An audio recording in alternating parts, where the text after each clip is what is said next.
Koks skirtumas tarp kazano ir ketaus puodo? Pagrindinis skirtumas yra būtent forma. Tradiciškai su kazanu yra kepama virš ugnies ir kas gaunasi tai, kad apačioje kaitra būna didesnė, šonuose jinai būna mažesnė. Tai tradiciškai mes kepame plovą. Ir būtent dėl tų kaitros skirtumų ir būtent dėl to, kad plovas to reikalauja, yra nuolatos maišoma.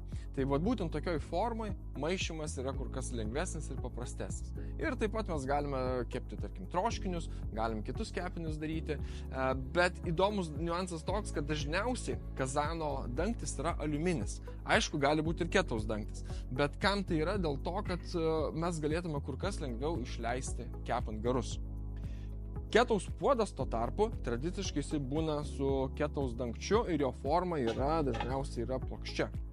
Taigi ketaus puode mes tuos garus visą laiką užveriame ir ketaus puode mes kepsim kepinius, kurie kepa ilgai ir kurie nereikalauja tiek daug maišymo ir aišku, jame natūraliai nereikia tiek daug maišyti, dėl to, kad būtent ketaus puodas kur kas tolygiau paskirsto šilumą. Taigi, ką mes galime kepti? Mes galime kepti troškinius, kulninę ir kitus patiekalus, pavyzdžiui, duoną, lazaniją.